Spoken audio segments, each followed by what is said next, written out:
لیکن اس کا ذرا وتیرہ دیکھیے، شیوا دیکھیے۔ اس نے کہا کہ میں جب بکریوں کا دودھ دو کر آتا تھا، وہ ایک غار میں پھنسے ہوئے ہیں 3 آدمی، اب وہ بیچارے وہاں مجبور ہیں، وہ کہتے ہیں اپنا اپنا کوئی عمل پیش کرو کہ جس عمل کی وجہ سے اللہ اس مشکل سے نجات دے دے۔ میرے بھائیو، نیک اعمال کا وسیلہ ڈال کے اللہ سے دعا کرنا ہمارے نزدیک بھی جائز ہے۔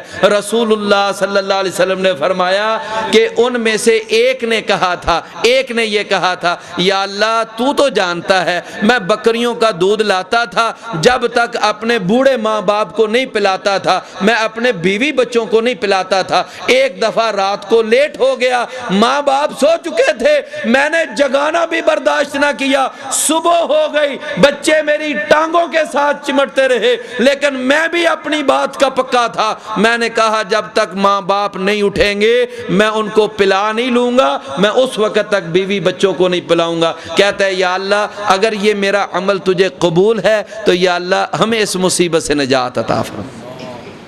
میرے بھائیوں، ہمارا قرآن تو یہ کہتا ہے، ہماری رسول اللہ صلی اللہ علیہ وسلم کی احادیث تو یہ کہتی ہیں، اور انجیل کیا کہتی ہے وہ میں نے آپ کو بتا دیا ہے۔ میرے عزیز ساتھیوں، بہت ساری احادیث ہیں رسول اللہ صلی اللہ علیہ وسلم جن کے نام پہ یہ آج کانفرنس کا انعقاد ہے۔ اللہ اکبر، سیرت امام الانبیاء کانفرنس۔ میرے عزیز ساتھیوں، یہ ہمارے نبی مکرم رسول محترم جناب محمد صلی اللہ علیہ وسلم کے پاس ایک دفعہ ان کی رضائی والدہ جنہوں نے دودھ پلایا تھا، آپ سب کو نام یاد ہوگا، حلیمہ سعدیہ، آپ کی رضائی والدہ آپ کے پاس آئیں۔ رسول اللہ صلی اللہ علیہ وسلم نے اپنی چادر اتار کر نیچے بچھائی اور اپنی اس دودھ پلانے والی والدہ کو اس چادر کے اوپر بٹھایا۔ صحابہ دیکھ کر یہ منظر حیران ہو گئے کہ یہ کون سی عظیم عورت ہے، یہ کون سی عظیم خاتون ہے کہ جس کے لیے محمد کریم صلی اللہ علیہ وسلم نے اپنی چادر اتار کر نیچے بچھا کر باقاعدہ ان کو اوپر بٹھایا ہے، یہ کون نصیبے والی عورت ہے۔ رسول اللہ صلی اللہ علیہ وسلم نے جب وہ اٹھ کر چلی گئیں، آپ نے فرمایا جانتے ہو یہ کون ہے؟ فرمایا نہیں اللہ کے۔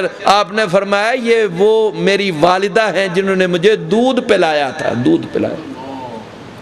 اور میرے بھائیوں، ہمارے پیغمبر نے تو اپنی دودھ پلانے والی والدہ کا اتنا ادب، اتنا احترام کیا، تو آپ اپنی اصلی والدہ کے ساتھ کیا ادب و احترام کرتے؟ وہ تو موقع ہی نہیں نہ ملا،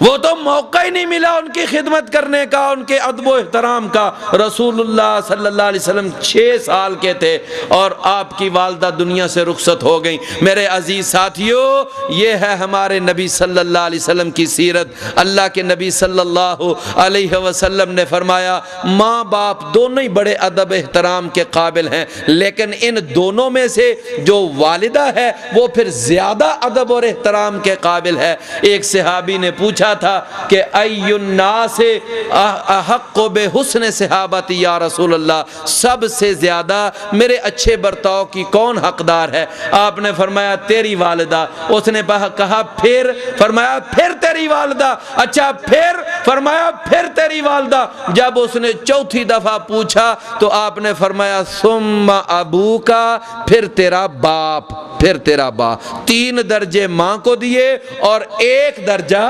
باپ کو دی۔ لو میرے بھائیوں، میں اپنی گفتگو ختم کرنے لگا ہوں، اور جتنی میں نے گفتگو کی ہے اس کا خلاصہ آپ کے سامنے رکھ رہا ہوں۔ خلاصہ یہ ہے کہ جتنی بھی پہلی کتابیں ہیں ہم سب کو مانتے ہیں، جتنے بھی پہلے انبیاء ہیں سب کو ہی نبی رسول مانتے ہیں، ہمارا عقیدہ ہے، سب کا ادب اور احترام الحمدللہ کرتے ہیں، لیکن اتباع اور اطاعت کے لائق ہم کس کو سمجھتے ہیں؟ صرف محمد صلی اللہ علیہ وسلم۔ پہلی ساری کتابوں کو بھی مانتے ہیں، قرآن کو بھی مانتے ہیں، لیکن فرق یہ ہے کہ قرآن اللہ کا ایسا کلام ہے جس میں کوئی تبدیلی نہیں ہے، لیکن پہلی ساری کتابوں کے اندر تبدیلیاں ہو چکی ہیں۔ اور میں نے آپ کو مثال کے طور پر ایک بات آپ کو بتائی ہے کہ انجیل کے اندر دیکھو کتنی غلط بات لکھی ہوئی ہے کہ میں تو باپ بیٹے کو، ماں بیٹی کو، ساس بہو کو لڑانے کے لیے آیا ہوں، ان میں پھوٹ ڈالنے کے لیے آیا ہوں۔ ایک اللہ کا نبی اور اللہ کا رسول اس طرح کی غلط بات اور بے تکی بات نہیں کر سکتا۔ اب میرے بھائیوں، میں آخری بات ایک سوال کے طور پر آپ سے کرتا ہوں، خود سوچئے کہ کیا یہ قرآن جلانے کے قابل ہے یا یہ انجیل جلانے کے قابل ہے؟ خود سوچئے، یعنی آپ خود فیصلہ کیجئے کہ آج اگر کوئی بدبخت کمینہ اٹھ کر قرآن مجید پر مقدمہ چلا کر اور اس کو پیٹرول کے اندر 1 گھنٹہ بھگو کر اور اس کے بعد اس کو 25 منٹ تک جلاتا ہے، اس بے ایمان کمینے سے یہ پوچھا جائے کہ ارے ظالم، یہ قرآن جو انسانیت کی بھلائی کی دعوت دیتا ہے، جو انسانیت کی خیر خواہی پہ لگاتا ہے، جو انسان کو انسان سے ملاتا ہے، باپ کو بیٹے سے ملاتا ہے، بیٹی کو ماں سے ملاتا ہے، اور ایک دوسرے کے ساتھ محبت اور پیار کے روابط قائم کرواتا ہے، اور یہ قرآن کیا جلانے کے قابل ہے؟ یا یہ تمہاری انجیل یہ جلانے کے قابل ہے جو تمہاری من مرضیوں کا تختہ مشق بنی ہوئی ہے اور جس کے اندر تم نے وہ باتیں لکھی ہوئی ہیں جو انسانیت کے درجے میں بھی نہیں آتی؟